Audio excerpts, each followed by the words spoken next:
మన ప్రభువును రక్షకుడైనటువంటి దేవునికి సమస్తమైన ఘనత మహిమ ప్రభావములు కలుగునుగాక. ఆయన శ్రేష్టమైనటువంటి అద్భుతమైన నామమున మీ అందరికీ కూడా శుభాలు తెలియచేస్తూ ఉంటున్నాను. ఈరోజు మనము దేవుని వాక్యాన్ని ధ్యానించకముందు చిన్న ప్రార్థన చేద్దాం. ప్రేమ కలిగిన మా దేవానికి వందనాలు స్తోత్రాలు చెల్లిస్తూ ఉంటున్నాం. మా ప్రభా, ఈ సమయంలో నైనా ప్రభా నీ వాక్యాన్ని మేము ధ్యానం చేస్తూ ఉంటుండగా పరిశుద్ధాత్మ దేవ, మీ తలంపులను మీ ఆలోచనలు నాయన తండ్రి మేము గ్రహించడానికి మీరు కృప చూపించమని మీ సందులో వేడుకుని ప్రార్థన చేస్తూ ఉంటున్నాం. దయగల దేవ, మీరే మాతో మాట్లాడి మహిమా ఘనత ప్రభావాలు మీరే పొందుకోమని యేసునామమున ప్రార్థించి వేడుకుంటున్నాము తండ్రి, ఆమేన్. ఈరోజు మనము ధ్యానాంశం నిమిత్తము కొరింథీయులకు రాసినటువంటి 2వ పత్రిక 13వ అధ్యాయము 5వ వచనం. కొరింథీయులకు రాసినటువంటి 2వ పత్రిక 13వ అధ్యాయము 5వ వచనం. మీరు విశ్వాసం గలవారై ఉన్నారో లేదో మిమ్మును మీరే శోధించుకొని చూచుకొనుడి, మిమ్మును మీరే పరీక్షించుకొనుడి. మీరు భ్రష్టులు కాని ఎడల యేసుక్రీస్తు మీలో ఉన్నాడని మిమ్మును గూర్చి మీరే ఎరుగరా. చాలండి, ఇక్కడ మనం చూస్తూ ఉంటున్నాం ప్రేమైన దేవుని బిడ్డలారా. ఇక్కడ ఈరోజు మనం ధ్యానించబడుతున్నటువంటి ఈ వాక్యము, మరి వాక్యమును ఈ యొక్క అపోస్తలుడైనటువంటి పౌలు కొరింథీ సంఘానికి రాస్తూ ఉన్నాడు. కొరింథీ సంఘానికి రాస్తూ ఈ మాటలను పలుకుతున్నట్టుగా మనం ఈ లేఖన భాగముల ద్వారా మనం తెలుసుకుంటున్నాం. ఏంటి అంటే ఈరోజు మనం ధ్యానించబోయే అంశము ఏంటి అని మనం ఆలోచన చేసినట్లయితే, ఈ చెప్పబడినటువంటి లేక ఇక చదవబడినటువంటి వాక్య భాగంలో కొన్ని కనిపిస్తున్నాయి పదాలు. ఏంటి అంటే శోధించుకొనుడి, చూచుకొనుడి, పరిశీలించుకొనుడి. శోధించుడి, పరిశీలించుడి, పరీక్షించుడి. ఈ 3 అంశాలు కూడా ఒకటే దాని కిందికి వస్తుంది, ఒకటే అర్థం ఇచ్చేటువంటిది. అది ఏంటి అంటే పరిశీలన. కాబట్టి ఈరోజు మనము పరిశీలన అనేటువంటి అంశాన్ని మనం ధ్యానించబోతున్నాం. ఏమిటిని పరిశీలించుకోవాలి, ఏ విషయంలో పరిశీలన చేసుకోవాలి అని మనం ఒకసారి ఆలోచన చేసినట్లయితే, మరి ఒక వ్యక్తి ఏదైనా కానీ ఒక వ్యక్తితో మాట్లాడాలంటే తన మనసులో ఉండేటువంటి ఏదో చెప్పాలనుకుంటాడు. ఆ చెప్పాలి అనుకున్నప్పుడు ఏం చేస్తాడంటే, జరగబోయే విషయం కావచ్చు, తన తలంచినటువంటి విషయం కావచ్చు, లేదంటే తను ఉద్దేశించినటువంటి విషయం కావచ్చు, ఏదైనా కానీ చెప్పాలని ఆశ కలిగి ఉంటాడు. ఎవరికి చెప్దామా ఈ విషయం, ఎప్పుడు చెప్దామా అంటే తన జీవితంలో ఏదైనా మంచి ఘటన జరిగించవచ్చు, లేకుంటే ఏదైనా దుర్ఘటన జరిగిండొచ్చు. తన ఉద్యోగంలో కావచ్చు, తన ప్రయాణంలో కావచ్చు, కుటుంబంలో కావచ్చు, ఆరోగ్యపక్షంగా కావచ్చు, విద్యాపక్షంగా కావచ్చు, ఆర్థిక పరీక్షంలో కావచ్చు. ఏ విషయంలో ఏదైనా ఒకటి జరిగిందంటే, అది మేలు జరిగినా కీడు జరిగినా వాటి గురించి పక్కోళ్ళతో షేర్ చేసుకోవాలనుకుంటారు, పక్కోళ్ళతో చెప్పుకోవాలి అని ఆశపడతారు. అది మంచిదే, కానీ అది చెప్పే ముందు మనం ఏం చేయాలంటే ఒకసారి మనల్ని మనము పరిశీలన చేసుకోవాలి. అది చెప్పవచ్చా, చెప్పకూడదా? అది చెప్తే ఏం జరుగుతుంది, చెప్పకపోతే ఏం జరుగుతుంది? చెప్పేదాని వల్ల వచ్చేటువంటి నష్టం ఏంటి, లేకుంటే లాభం ఏంటి? వీటి గురించి మనము ఆలోచన చేసి ఆచితూచి మాట్లాడే విధంగా ఉండాలి. చెప్పాలని అందరికీ ఉంటుంది, కానీ ఆ విషయంలో బైబిల్ గ్రంథం ఏమి చెప్తుంది అంటే, ఎప్పుడే కానీ మనము బోధించేటప్పుడే కానీ లేకుంటే చెప్పేటప్పుడే కానీ ముందుగా మనల్ని పరిశీలన చేసుకొని ఎదురువారితో మాట్లాడాలి. చూడండి, పరిశుద్ధ గ్రంథంలో ఏం రాయబడిందో మనం ఒకసారి ధ్యానం చేసినట్లయితే, దావీదు ఒక మాట అంటాడు. ఏమంటాడంటే 26వ కీర్తన 2వ వచనం. 26వ కీర్తన 2వ వచనంలో దావీదు అంటున్నటువంటి మాటలు మనం చూస్తాం. ఏం చెప్పాడంటే, యెహోవా నన్ను పరిశీలించుము, నన్ను పరీక్షించుము, నా అంతరింద్రియములను నా హృదయమును పరిశోధించుమంటున్నాడు. ఇక్కడ ప్రార్థన చేస్తున్నాడు, దావీదు ప్రార్థన చేస్తున్నాడు. దేవుడు ఏమని ప్రార్థన చేస్తున్నాడు? నన్ను పరిశీలించుము. ఏ విషయంలో పరిశీలించు?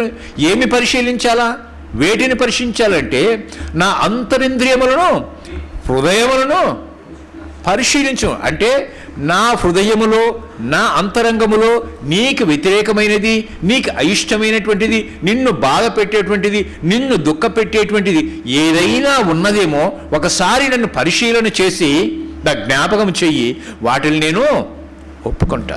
ఈరోజు నేను కూడా ఇదే ప్రార్థన చేసేటువంటి వారంగా ఉండాలి. ప్రతి దినము కూడా మనం ప్రార్థన చేయాలి. ప్రభువా, నేను పొద్దున్న లేచిన వెంటనే ఉద్యోగంలోనికో లేదంటే మన యొక్క పనుల విషయం బయటికి పోయినప్పుడు ఇంటికి వచ్చిన తర్వాత ఈరోజు నేను ఏం తప్పు చేశాను, ఈరోజు నేను ఏది వ్యతిరేకమైన పని చేశాను, దయతో నన్ను జ్ఞాపకం చేసుకుని అవి నా జ్ఞాపకం చేస్తే నేను అన్నిటినీ కూడా ఒప్పుకుంటాను. పాప భూయిష్ట లోకములు మనం ఉన్నాము కనుక అనేక విధాలుగా మనకు తెలిసో తెలియకో టంగ్ స్లిప్ అయ్యో లేకపోతే ఏదో విషయంలో తొందరపాటులోనో అనుకోని విధంగానో ఆలోచన లేని విధంగానో మైండ్ బ్లాక్ అయిన విధంగానో ఏదో ఒకటి మాట్లాడేమో అనుకున్నాం, ఏదో ఒక పని చేసేమనుకో, అది వెంటనే మనకేం చేస్తాం, మన మనస్సాక్షి ఏం చేస్తుంది, గద్దిస్తుంది. నీవు తప్పు చేసావు, ఇది మాట్లాడకూడదు, ఇది బాధ పెట్టావు అనేవి చెప్పినప్పుడు మనస్సాక్షి ఒప్పుకుంటుందా, ఎత్తి చూపిస్తుంది కదా. అలాగే నేను దేవుని సందులో ప్రభా నేనేం చేశాను, ఒకవేళ నేను మర్చిపోయానేమో, మానవుని కదా, జ్ఞాపశక్తి తక్కువ, నువ్వు జ్ఞానవంతుడివి, నువ్వు హృదయముల అంతరిందులో పరిశీలించే నీతి గల దేవుడు కాబట్టి నన్ను పరిశీలన చేసి నాకు తెలుపుము, అప్పుడు నేను నా పాపంలో ఒప్పుకొని శుద్ధినిగా అవ్వటానికి నేను ఇష్టపడతా అంటాడు. అటువంటి దావీదు చేసినటువంటి ప్రార్థన ప్రతి ఒక్క విశ్వాసి జీవితంలో ఇది ఉండాలని దేవుడు కోరుతుంటున్నాడు. రెండవదిగా మనం చూసినట్లయితే యోబు కూడా అటువంటి ప్రార్థన చేస్తాడు. చూడండి, యోబు గ్రంథం 13వ అధ్యాయం 23వ వచనం. యోబు గ్రంథం 13వ అధ్యాయము 23వ వచనం.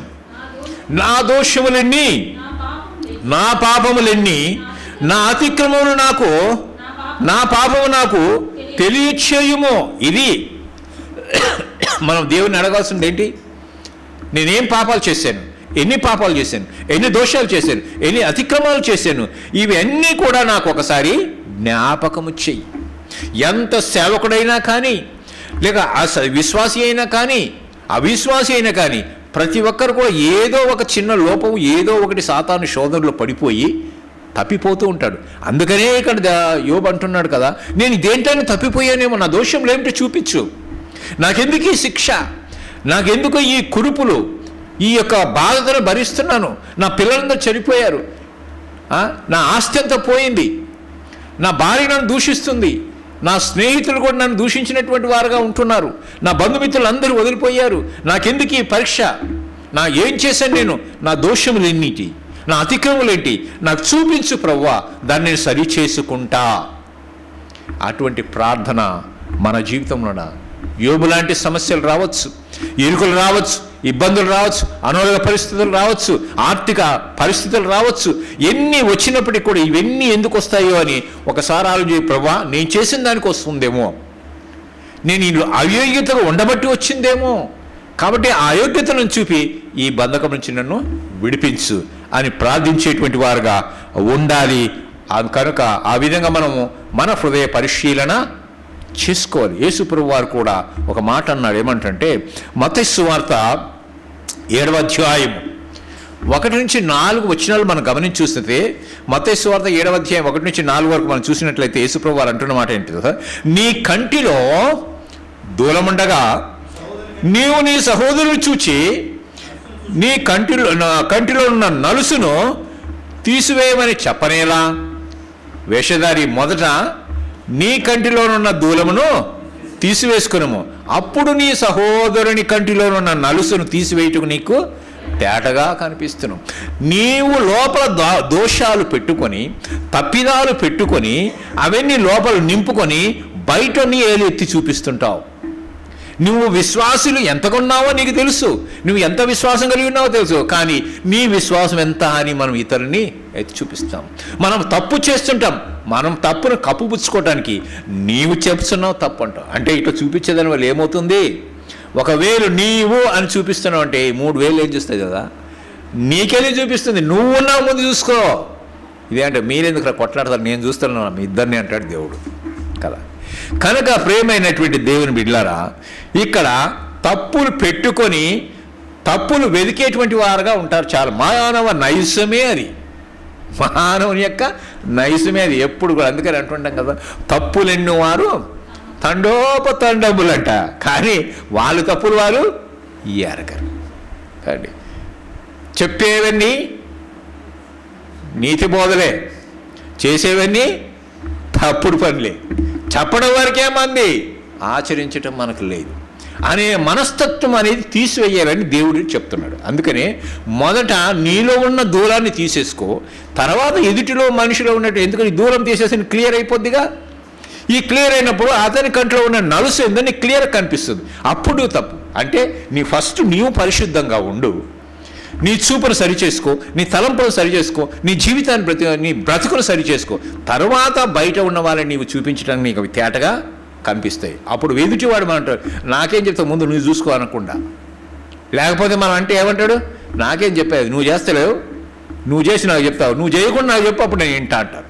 కనుక మనము చేసి దాన్ని ఎదుటి వారికి చెప్పగలగాలి. మనం మోడల్గా ఉండి ఇతరులకు మోడల్గా ఉండండి మనం అనాలి.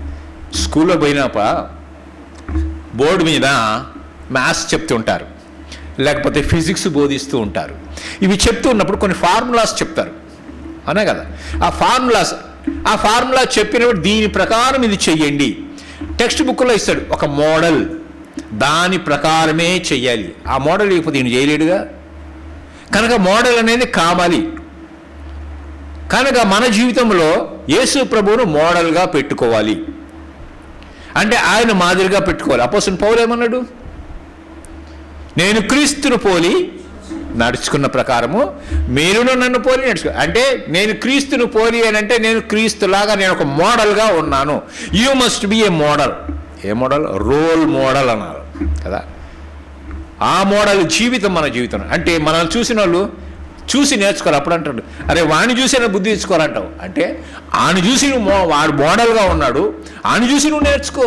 అంటే నీవు బుద్ధిహీనతలో ఉన్నావు, వాడు బుద్ధి కలిగిన వాడు ఉన్నావు. నువ్వు బుద్ధి లేనివాడు బుద్ధి కలిగిన వాళ్ళతో స్నేహం చేసినప్పుడు నీవు కూడా నీ బుద్ధుల్ని మార్చుకోవాలి.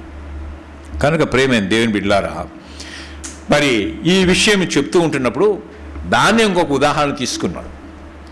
ఒకసారి యేసు ప్రభు వారు ఒక దగ్గర ఉన్నప్పుడు వ్యభిచారంలో పట్టబడినటువంటి స్త్రీ, ఆ శాస్త్రులు పరిసయ్యులు ఇక యూదులందరూ కూడా ఆమె తరుముకుంటూ ఆయన దగ్గర తీసుకొచ్చి బోధకుడా, మోషే గ్రంథంలో ఏం రాయబడిందంటే ఏ స్త్రీ వ్యభిచారంలో పట్టబడితే రాళ్ళు రువ్వి ఆమెను చంపాలను మోషే ఆ విధంగా చెప్పాడు, ఆజ్ఞ ఇచ్చాడు. మరి నీవేమంటావు అని అంటే అప్పుడు యేసు ప్రభు వారు అన్నమాట ఏంటో తెలుసా? ఏమన్నాడు తెలుసా? మొదటిగా ఏం చేయాలంట, మీలో ఎవరు పాపము లేని వారు మొదటిగా రాయి వెయ్యండి. అప్పుడు వాళ్ళు ఏం చేశారు? రాళ్ళు పట్టుకొని వచ్చారు కదా విసుద్దామని. అంటే ఇప్పుడు మనస్సాక్షి ఉంది కదా మనుషులకి, దేవుడు ఇచ్చాడు కదా మనస్సాక్షి. ఆ మనస్సాక్షి కలిగినటువంటి వారై వాళ్ళు ఏం చేశారు తెలుసా? అంత కోపంతో వచ్చినటువంటి వారు, మోషే ఆజ్ఞను పాటించినటువంటి వారు, అబ్బా ఆ విధంగా ఉన్నటువంటి ఉద్రేకత ఉన్నటువంటి వారు ఒక్కొక్కరు రాయి ఆడి ఇసిరేసి పడేసి అందరు వెళ్ళిపోయారు. అంటే ఏ భేదమును లేదు, అందరూ పాపం చేసి దేవుడు అనుగ్రహించిన మహిమను పొందలేకపోతున్నాడు, దేవుని వాక్యం చెప్తుంది కనుక. అందరూ పాపం చేసినటువంటి వారే. అంటే పాపం అంటే కేవలం వ్యభిచారమే కాదు, అది దొంగతనమే కాదు, అది మోసమే కాదు, అది అన్యాయమే కాదు, ఇంకా రకరకాలైన అబద్ధం చెప్పడం కూడా పాపమే, ఒకరిని చీటింగ్ చేయటం కూడా పాపమే, ఇక రకరకాలైన ఎన్నెన్నో ఉన్నాయి అవన్నీ. కనుక అవన్నీ చెప్పుకోవాలంటే చాలా టైం అవుతుంది. కనుక ఇవన్నీ కూడా పాపాలే. ఇప్పుడు అవి లేనటువంటి వారు ఎవరైనా ఉన్నారా? నాలో పాపము లేదని అని వాడు తన్ను తాను అనుకున్నట్లయితే వాడు ఏం చేసుకున్నట్టు? మోసపుచ్చుకున్నట్టు. ఈరోజు మనము ఆ స్థితిలో ఉన్నామా? నేను నీతిమంతుణ్ణి, నేను యథార్థవంతుణ్ణి, నేను సత్యవంతుణ్ణి, నేను బైబిల్ చదువుతున్నా, నేను గుడికి వెళ్తున్నా, పరిచర్య చేస్తున్నా, కానుకలు ఇస్తున్నా, దశంభాగాలు ఇస్తున్నా, అన్ని విషయాలు తోడ్పడుతూ ఉంటున్నా, నేను నీతిమంతుణ్ణి అని చెప్పి అనుకుంటూ ఉండి నీ హృదయాన్ని దేవునికి ఇవ్వకుండా పైపైన ఎన్ని చేసినా, పైపైన ఎన్ని మెరుగులు దిద్దుకున్నా అదేంటంట? వ్యర్థమైన జీవితం. అందుకనే మనస్సాక్షి గద్దిస్తుంది. వీళ్ళు మనస్సాక్షి గద్దించింది కాబట్టి వాళ్ళు ఏం చేశారు? రాళ్ళని ఆడ పడేసి వెళ్ళిపోయారు. కనుక ప్రియమైన దేవుని బిడ్డలారా, ఈరోజు మనము ఒక వ్యక్తిగా మనం ప్రతి ఒక్కరము కూడా మనల్ని మనం పరిశీలన చేసుకోవాలి, మన ప్రవర్తనను సరి చేసుకోవాలి, మనం ఎట్లా మాట్లాడాలో కూడా చూసుకోవాలి. ఎలా మాట్లాడుతున్నాం, మనం ఎదుటి వారితో ఎలా మాట్లాడుతున్నాం, నీ తోటి వారితో ఎలా మాట్లాడుతున్నాం, పేరెంట్స్తో ఎలా మాట్లాడుతున్నాం, భార్యతో ఎలా మాట్లాడుతున్నాం, లేకుంటే నీ సహ ఉద్యోగులతో ఏం మాట్లాడుతున్నాం, సంఘస్థులు ఎలా మాట్లాడుతున్నాం, ఎవరికి ఇవ్వవలసిన రెస్పెక్ట్ వాళ్ళకి ఇవ్వాలి, ఎవరితో ఏ విధంగా మాట్లాడినా ఆ తెలివి జ్ఞానము మనకు ఇవ్వమని దేవునికి అడగాలి.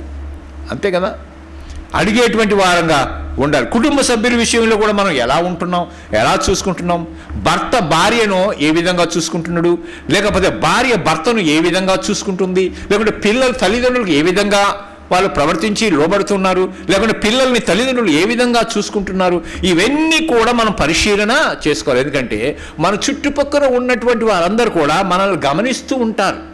మనం అనుకుంటాం ఎవరు మమ్మల్ని చుట్టాలు లేదు అని, తలుపులు వేసుకుని నువ్వు తిట్టుకో కొట్టుకో ఏం చేసుకున్నా కానీ అవి వినపడవా, వినపడతాయి తప్పకుండా, అవునా కాదా? పక్కలో చూసి ఎప్పుడు చూసి గుద్దుకుంటుంటారు, కొట్టుకుంటారు, తిట్టుకుంటుంటారండి. అది తాగి వస్తాడు, ఈ ఆ డేక్షలు గీక్షలు సౌండ్ అని నిద్ర లేకుండా చేస్తుంటారు. అలా చేసేటోళ్ళు లేరా? చాలామంది ఉన్నారు. కనుక మన ప్రవర్తనను మన చుట్టుపక్కల వారు గమనిస్తూ ఉంటారు. కనుక దాని విషయంలో చాలా జాగ్రత్తగా ఉండాలి. కోపం వచ్చింది కదా అని చెప్పేసి బయట వినపడుతుంది కదా అని తలుపులు వేసుకుని వినపడుతుంది, ఎట్టయినా వినపడుతుంది, ఇంకా తలుపులు వేసుకుంటే ఇంకా గట్టిగా వినపడుతుంది, రీసౌండ్ వస్తుంది కదా, అవునా కదా? ఒట్టి రూమ్లో ఒకసారి పోయి మీ తలుపులు వేసుకొని లేదంటే అరవండి, ఏదో సున్నం కొట్టేటోళ్ళు పోయేటప్పుడు చూసి నేను చాలాసార్లు గమనించాను. సున్నం కొట్టేవాళ్ళు అన్నీ తీసి శుభ్రం చేసేటప్పుడు వాళ్ళు ఏదో మాట్లాడుతుంటే పక్కలు గట్టిగా రీసౌండ్ వస్తుంది.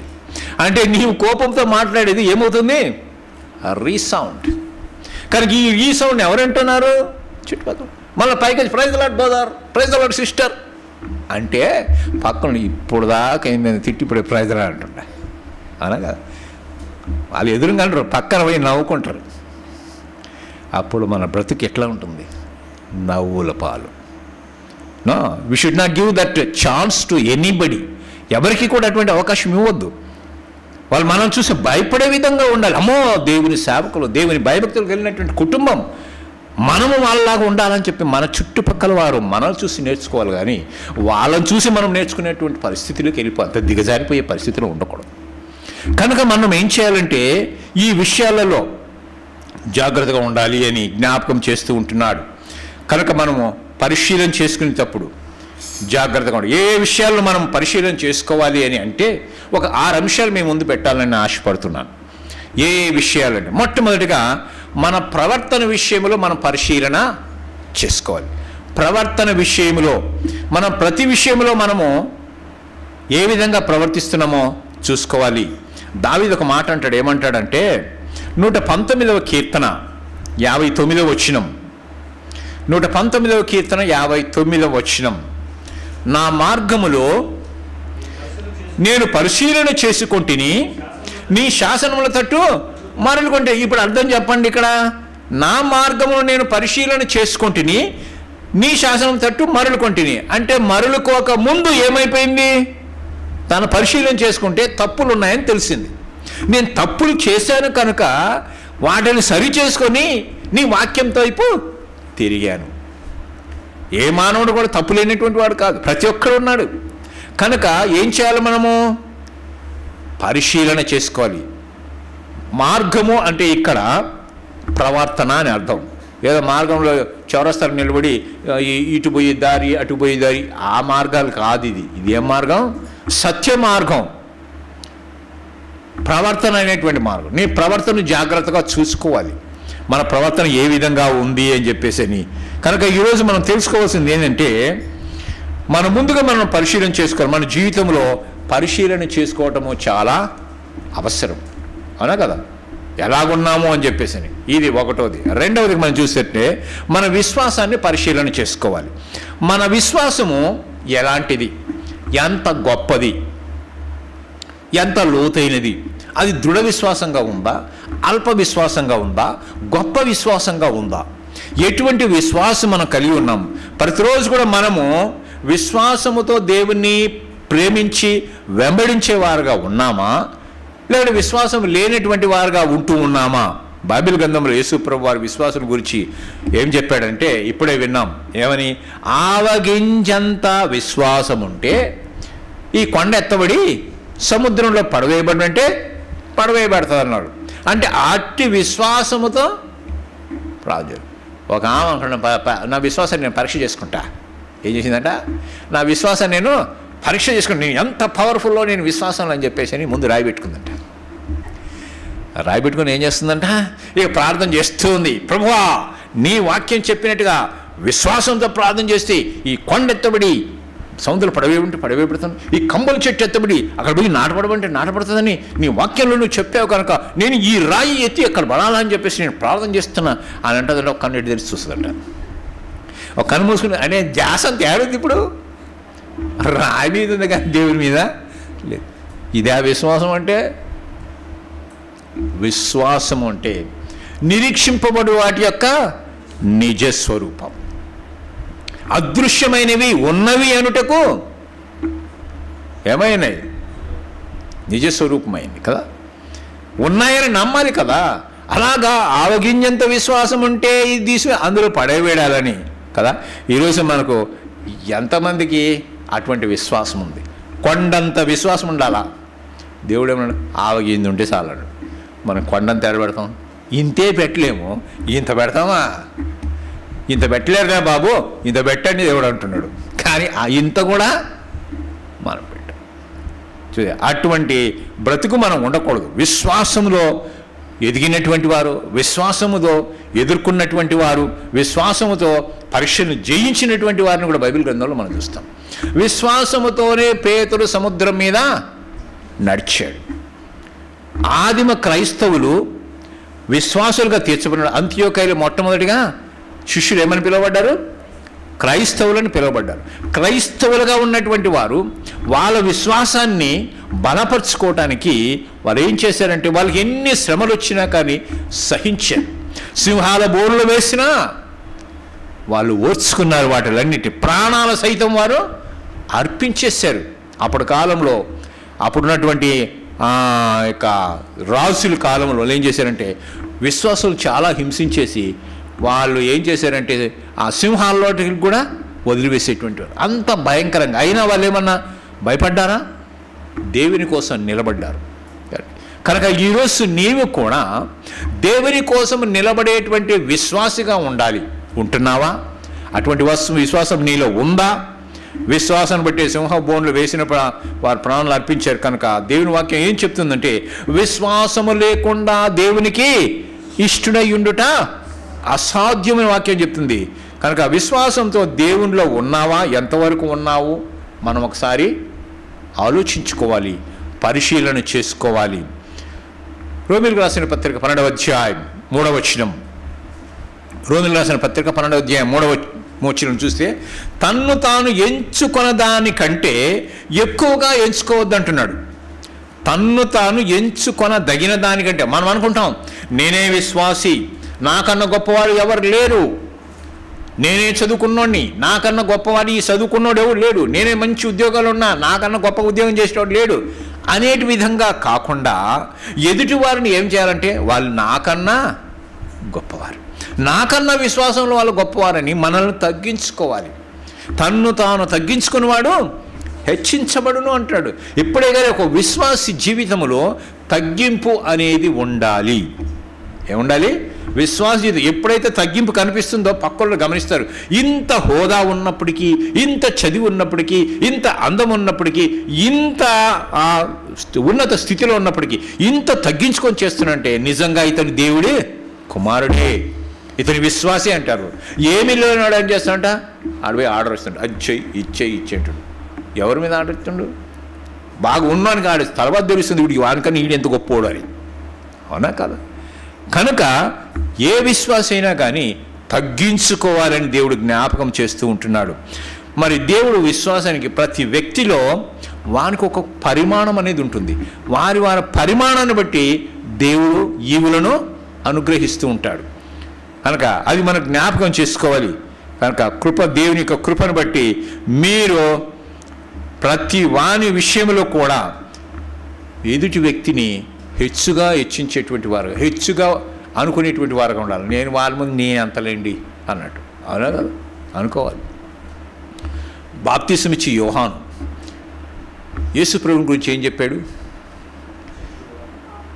నా తర్వాత వచ్చేటువంటి వాడు నాకన్నా గొప్పవాడు, ఆయన చెప్పులు వారును విప్పుటకైనా నేను యోగ్యుడను కాను. అంటే ఎంత తగ్గించుకున్నాడు ఆయన. అనేక మందికి చెప్తున్నాడు, సర్పసంతానమా అంటున్నాడు, మారు మనసు పొందండి అంటున్నాడు.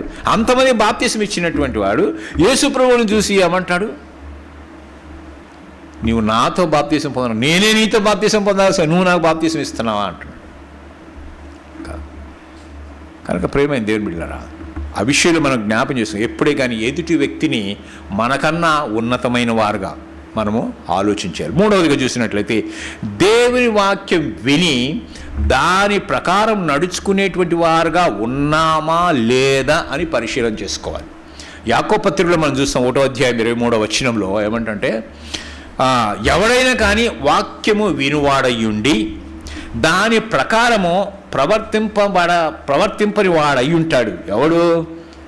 సహజముగా ఒక అద్దం ముందు నిలబడ్డాడంటే వాడు సహజ రూపం చూయించుకుంటాడు. అవునా కదా? మనం పొద్దున్నే లేచిన వెంటనే కొంతమంది ఏం చేస్తారు తెలుసా? లేచిన వెంటనే అద్దం ముందు పోయి నిలబడతారు. అవునా కదా? కొంతమంది లేచిన వెంటనే పిల్లల ముఖం చూస్తారు, ఈరోజు మంచి జరుగుద్ది. కొంతమంది లేచిన వెంటనే భార్య ముఖం చూస్తారు. కొంతమంది చేతులు చూసుకుంటారు. లేవా? ఎంతమంది లేరు? మనం చూసుకుంటే అద్దం ముందు నిలబడి తట్టినట్టు ఇప్పుడు మనము దేవుని సన్నిధికి వస్తున్నాం, లేకుంటే గుడికి పోతున్నాం, లేకపోతే ఇంకా ఏదో ఫంక్షన్కి పోతున్నామో, లేకుంటే ఇంకా ఉద్యోగానికి పోతున్నాం. మనం ఏం చేస్తాం? అద్దం ముందు నిలబడతామా లేదా? చెప్పండి. నిలబడతాం. ఎందుకు నిలబడతాం? మనం ఎట్లా ఉన్నామా అని పోజు కొట్టడానికే.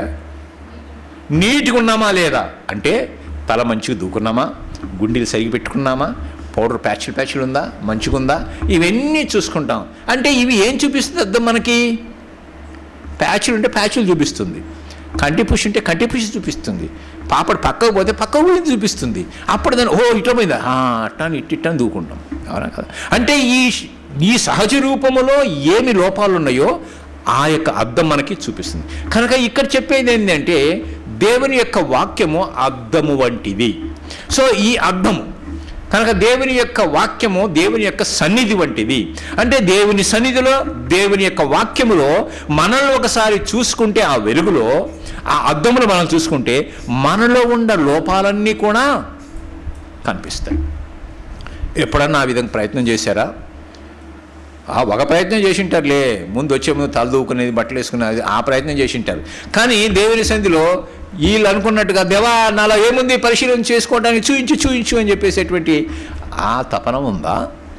కనుక ప్రియమైన దేవుని బిడ్డలారా, మనము దేవుని సన్నిధిలో మన ప్రవర్తన సరిచేసుకోవాలి. అద్దమును చూసి మన బాహ్యంగా ఉండేటువంటి ఈ యొక్క శరీర ఆకృతుల్ని, మనం వేసుకున్న దుస్తుల్ని ఏ విధంగా సరిచేసుకుంటామో అదేవిధంగా దేవుని యొక్క వాక్యము, దేవుని సన్నిధిలో మనము ఏం చేయాలో మన ప్రవర్తన విషయంలో సరిచేసుకోవాలి. మనల్ని మనం పరీక్షించుకోవాలి. ఆధ్యాత్మికమైనటువంటి సౌందర్యము కలిగి ఉండాలి. ఏమండి, ఈ లోక సంబంధమైన సౌందర్యాలు చాలా ఉంటాయి. ఏమని ఇట్ట పెట్టుకుంటాం, అట్ట పెట్టుకుంటాం, ఏదేదో పెట్టుకుంటాం, ఏదేదో చేస్తుంటాం, అన్నీ చేస్తాం. ఇది సౌందర్యం మంచిదే, అందం కనిపించాలి, బాగుండాలి. బాగుండదని ఎవరు అనలే, బాగుండాలి, మనం అందం కనిపించాలి. విశ్వాసులు అయితే చినిపీరు బట్టలు వేసుకుని ఉన్నామనిగా, మంచి బట్టలే ధరించాలి కదా. సరే మంచిది, దేవుడు ఇచ్చినంత ఉన్న దాంట్లో నువ్వు మంచిగా ఉండాలి. లేదనుకో పారలాడవకండి. నాకు వాళ్ళు పెట్టుకున్నారు కాబట్టి లేదని చెప్పేసి భర్తను ఒకటే సతాయించి తెప్పించుకొని పెట్టుకోవకండి. కొంతమంది చేసేటోళ్ళు లేరా? ఎట్లుంటారు తెలుసా? ఈ గుడిలో విశ్వాసి ఏంటంట, గుడిలో విశ్వాసి ఇంట్లో రాక్షసి. గుడిలో విశ్వాసి ఇంట్లో రాక్షసి. ఎందుకు? గుడిలో విశ్వాసం అని ఇంటికి పోతుంటే ఒకటే పోరు పెడుతుంది భర్తతో. అది లేదు, ఇది లేదు, అది తీసుకురా. అది కానీ ఇంట్లో పోయేటోళ్ళు ఏమంటారు? అమ్మో ఇంట్లో పోతున్న రాక్షసిందిరా బాబు. ఇంటికి పోవాలంటే ఇష్టపడినట్టు ఉంటారు కొంతమంది ఉంటారు. కనుక ఆ విధంగా ఉండకూడదు, సతాయించేటువంటి వారుగా ఉండకూడదు. నువ్వు పొద్దులు కూడా భర్తను సతాయించాను అనుకో, ఆ భర్త వేరేమని చూసుకుంటాడు. నువ్వు భార్య ఎప్పుడైనా కానీ నువ్వు భర్త ఎక్కువ సతాయిస్తాను అనుకో, భార్య చూసుకుంటుంది ఇంకొకటి. ఈ అవకాశాలు కలిగించకూడదు. విశ్వాస అయినటువంటి ఒక్కరిని ఒక్కరు అర్థం చేసుకుని, పరిస్థితులను అర్థం చేసుకుని, వాళ్ళ ఆర్థిక పరిస్థితులను అర్థం చేసుకొని, వాళ్ళ కుటుంబ పరిస్థితులను అర్థం చేసుకుని దానికి తగినట్టుగా మలుచుకోపోవాలి. లేని దానికి ఆ రోజు సాచవద్దు. ఉన్నదాంతో తృప్తి పడి మనం ఏం చేయాలి? నాకు దేవుడు ఇంతవరకే ఇచ్చాడు, ఇంతవరకు నేను తృప్తి కలిగి ఉంటాను, సంతృప్తి కలిగినటువంటి భక్తి కలిగినటువంటి వారంగా మనము ఉండాలి. కనుక ఆత్మీయ సంబంధమైన సౌందర్యానికే మనం ప్రాముఖ్యత ఇవ్వాలి, కానీ శరీర సంబంధమైన సౌందర్యానికి ప్రాముఖ్యత కాదు. కనుక మనం పరిశీలించుకోవాలి. దేవుని వాక్యం విని, దేవుని వాక్యం చేత మనం బోధించబడుతూ ఉంటున్నప్పుడు మనము సరి చేసుకోవాలి మన యొక్క జీవితాన్ని, ప్రవర్తన. మన జీవితంలో మనము ఎంతవరకు సరి చేసుకుంటున్నాము? ఈరోజు దేవుడు అడుగుతున్న సూటిగా ప్రశ్న అడుగుతున్నాడు. నీవు సరి చేసుకుంటున్నావా? నీవు మార్చుకుంటున్నావా? నీ తలంపులు మార్చుకుంటున్నావా? నీ జీవితాన్ని మార్చుకుంటున్నావా? కనుక దేవుని వాక్యం విని మనం సరి చేసుకునే వారంగా ఉండాలా, ఆ వాక్యం ప్రకారము నడుచుకునేటువంటి వారంగా ఉండాలి. నాలుగవదిగా మనము చేసే ప్రతి పని విషయంలో పరిశీలన చేసుకోవాలి. ప్రతి పని విషయంలో గలతీయులు రాసినటువంటి పత్రిక 6వ అధ్యాయము 3వ వచనం. గలతీయులు రాసిన పత్రిక 6వ అధ్యాయం 3వ వచనంలో, ఎవడైనను ఒట్టివాడయుండి తాను ఎన్నికైన వాడినని అనుకుని ఎడల తన్ను తానే మోసపరుచుకును. ఏమి లేకపోయినా కానీ